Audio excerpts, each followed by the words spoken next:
Hi YouTubers.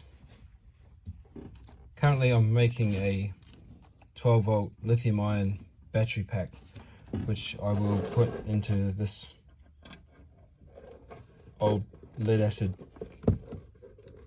battery box that I've got to cut the rest of the plastic out. You can see where the old lead acid partitions were, and this should fit quite neatly in there, quite comfortable. There's a few safety issues that I'm going to have to ensure I go through before I finish the battery. There's a few things that I'd like to talk to you about today in regard to building a battery like this. I've put these cells in these plastic frames to hold it together. The frames are just a plastic looking thing like this, and then on the edges they just click together like that, and they hold together quite comfortably. You can see you can change different angles depending on how you want to fit them together, you know. And then the cell, there's a spell cell, just goes in like that, and then you solder it from the top like that. And when I say solder, I'm going to be soldering these batteries, not spot weld them.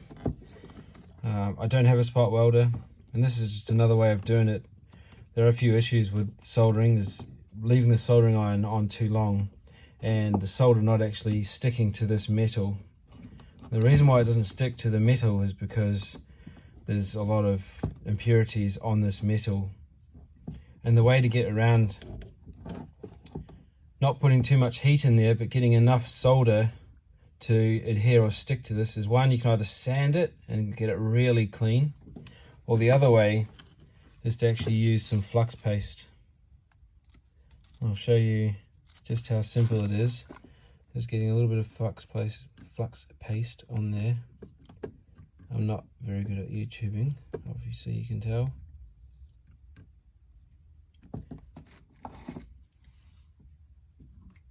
You get your solder. Now you can use slightly thicker grade solder than this. I'm obviously going to have to use more solder to get it to stick. And then once your soldering iron is hot enough, excuse me, I recommend you getting a large tip soldering iron when doing this, because then at least this will maintain a good amount of heat so you can get the solder on fast. And you'll see that there's a lot of smoke. You could use an extraction fan if you want. As you can see, it smokes, and as it starts to smoke, you pour your solder in onto the soldering iron, and the solder will just drop onto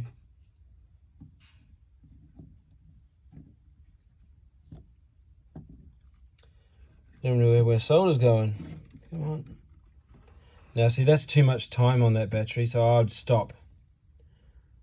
Just because I've already put too much heat in there, you'd leave it. It didn't work. It does normally work. I can show you exactly how, and it takes only a few seconds. You can see here that I've already done it. It's quite simple and fast. It could be the fact that I'm using a too thinner solder. See if I can show you another one. And I'll concentrate instead of looking through the camera on this one. What the flux does is removes any oxygen out of the joint as you solder it on. I'll push it on a bit more, there's a bit more flux, and helps it adhere to the battery, and there's minimal heat. Now I'm going to concentrate a bit more on this one.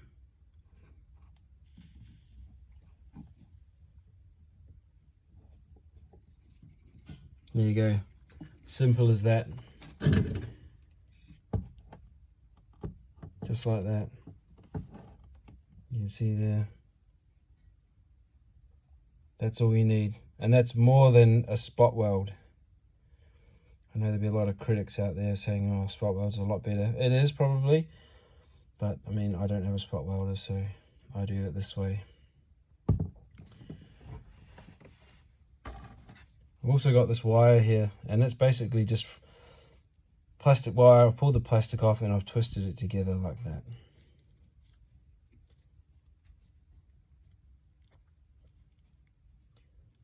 when soldering the positive side, because obviously this is the negative side, so if you look at that, that's the positive side and that's the negative side.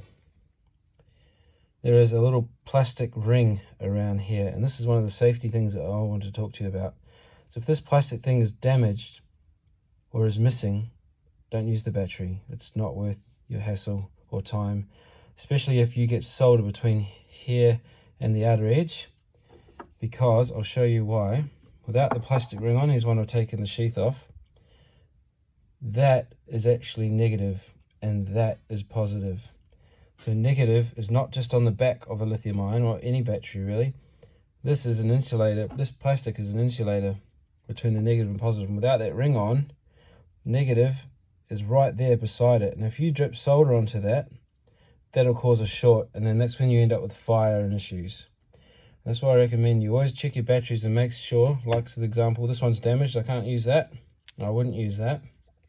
Still, there's a plastic ring that's white on this one. They're basically in there to separate the negative from the positive. And just as an example, I want to show you this one. Just want to show you a small example about how, see, look, we'll go conventional way, we'll go negative, and you'll hear this ramble. It's an old little electric motor. You'll see the weight, just so I can show you that the actual motor is running. We'll touch here. Now, I'll do it again on the negative all the way up here, and you can see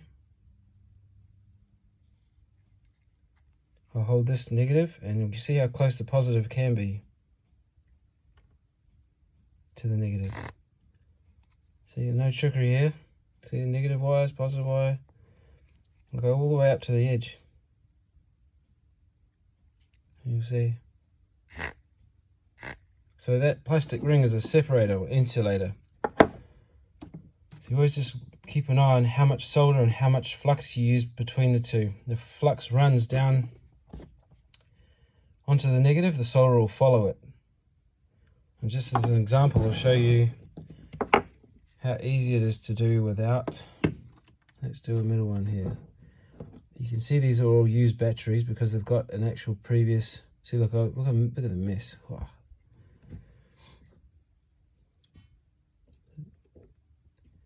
You can see that they have all been spot welded at some point in their life. These come from old drill batteries.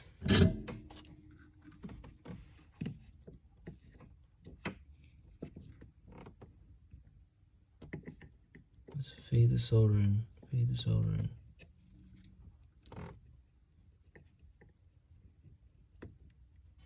Done. You can see there that it hasn't driven down the sides, it's just on top.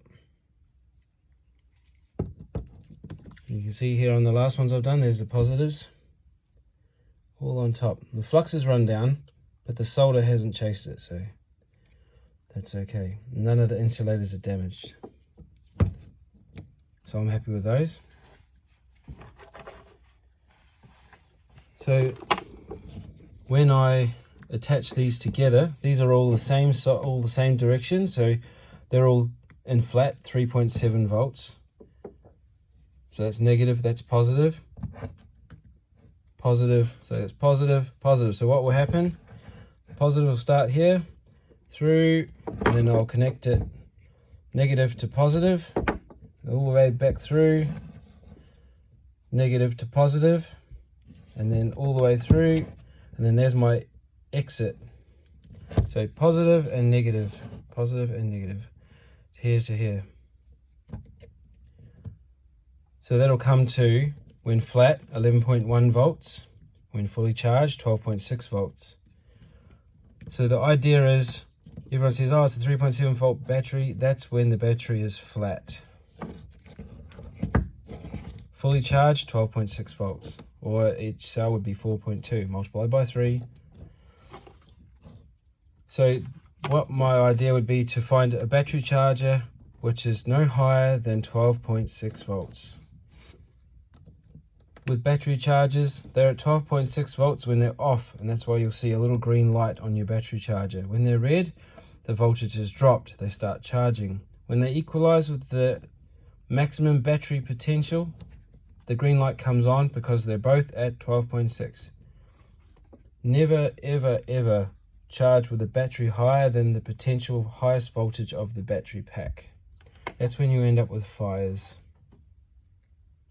This is a BMS that I'll be using. You can see I've got 3 wires on there because it's 3 cells. This will go in on the negative. You can see there, battery negative, power negative out. So that becomes the new negative to whatever I'm powering up.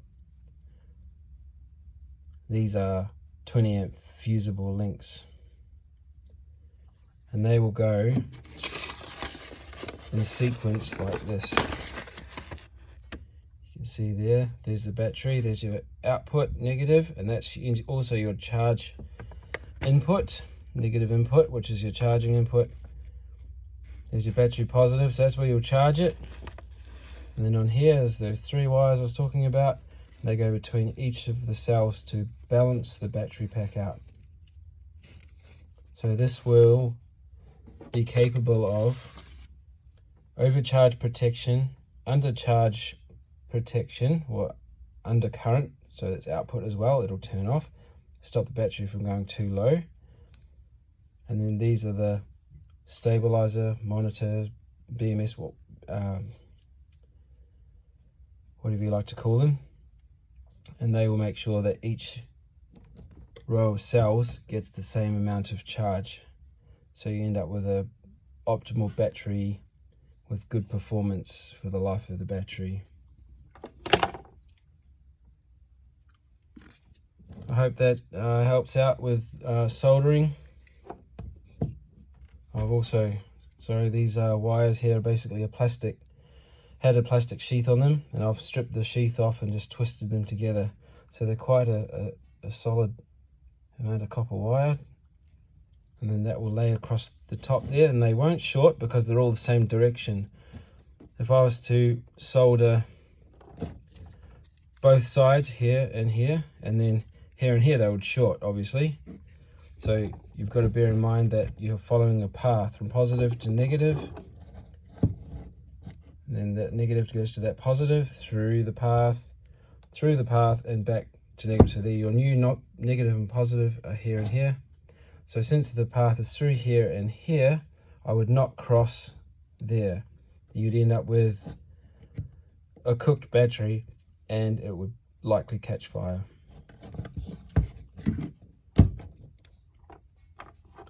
So I hope that helps out on soldering batteries. I've had a few years soldering batteries like this. I've got a lot of experience and knowledge with batteries like this. I've never caught fire. As long as you follow that simple guideline of never trying to use a higher battery charger to charge them faster, which all happens is the current just turns into heat. These get hot as they charge. Generally when they're hot, it means that they can't carry any more charge. And then after that, if they don't catch fire, you're very lucky. Highly likely they will catch fire. Thanks guys.